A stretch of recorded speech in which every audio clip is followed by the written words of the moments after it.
दोस्तों दोस्तों आज मैं साधारण ब्याज की अगली टाइप पढ़ा रहा हूँ और उस अगली टाइप का नाम मैंने रखा है दर प्रतिशत बढ़ाएगा या दर प्रतिशत घटाएगा।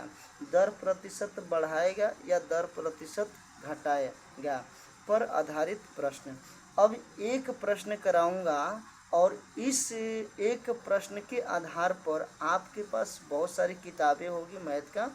उस मैथ की किताब में ये जाके प्रश्न जरूर ढूंढना है और ढूंढ ढूंढ कर उसको करना है।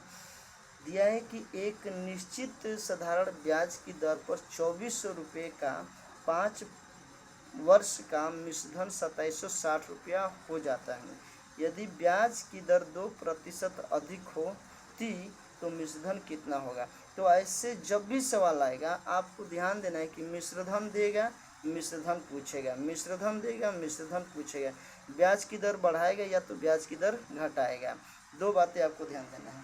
तो सबसे पहले आपको क्या करेगा कि जब ब्याज की दर बढ़ाएगा या ब्याज की दर घटाता है तो मिश्रधन देके मिश्रधन पूछेगा। तो जो मिश्रधन दिया है उसी मिश्रधन को हम सबसे पहले लिखते हैं।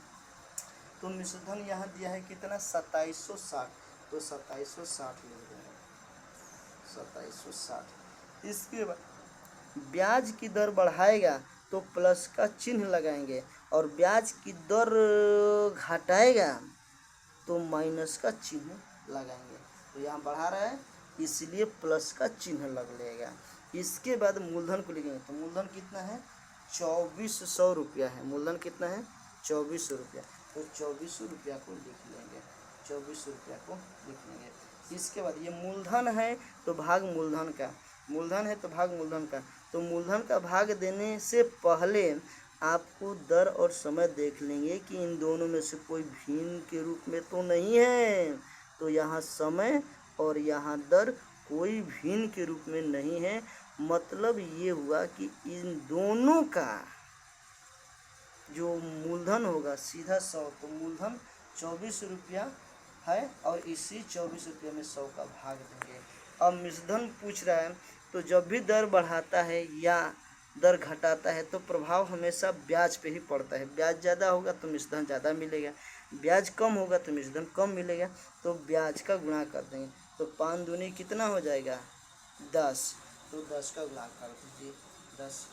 ये 00 से 00 कट जाएगा और ये हो जाएगा 2760 प्लस और 24 में 10 का गुणा कर दिए तो ये आ गया 240 और इसी 2760 में 240 को जोड़ेंगे तो आपका उत्तर आएगा 3000 रुपया, जो कि ये क्या हो गया नया मिश्रधन होगा, नया मिश्रधन होगा।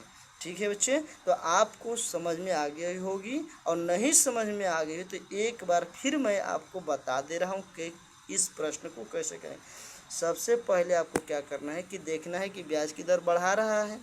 हाँ देख लिया कि ब्याज की दर बढ़ा रहा है, या तो ब्याज की दर बढ़ाएगा या तो ब्याज की दर घटाएगा, ये चीज़ें देखना है। दूसरी चीज़ें क्या देखनी है कि आपको मिश्रधन दिया है और मिश्रधन पूछ रहा है। ठीक है, तो मिश्रधन दिया, मिश्रधन पूछ रहा है और ब्याज की दर ब्याज बढ़ा भी रहा है या ब्याज तो घटाएगा। तो जब मिश्रधन देके मिश्रधन पूछेगा तो सबसे पहले आपको मिश्रधन ही लिखना है। मिश्रधन हमने 2760 लिख दिया, इसके बाद दर बढ़ा रहे तो प्लस का चिन्ह दे दिए। इसके बाद मूलधन को लिखेंगे तो मूलधन कितना है 2400 और 2400 मूलधन है इसलिए भाग मूलधन का देंगे। तो मूलधन 100 का भाग कहाँ से दिए हैं, तो इस 100 से भाग देने का मतलब ये है कि हम दर और समय को देख लेते हैं कि इन दोनों में से कोई भिन्नात्मक तो नहीं है। तो जब ये दोनों भिन्नात्मक नहीं है तो हम 100 से ही भाग देते हैं। इसके बाद ब्याज की दर बढ़ा रहा है तो दर और समय का गुणा कर देंगे तो 5 दूनी 10 हो गया। अब ये 00 से 00 कटा दिया हमने और 24 में 10 का गुणा किया 240 हो गया। इसी 240 को 2760 में जोड़ दिया तो ये हमारे आंसर आ गया 3000 आ गया, जो कि इस प्रश्न का सही जवाब हो जाएगा। तो प्यारे बच्चों इस सवाल को 1 से 2 बार प्रैक्टिस कीजिए और इसके बाद किताबों में ऐसे सवाल आपको देखने को मिलेगा, वहाँ पे भी ये नियम लागू करिए और देखिए कि सवाल कैसे बनता है मिनटों में बन जाएगा, और मिनटों में बनेगा, धीरे धीरे सेकेंडों में बनना शुरू हो जाएगा।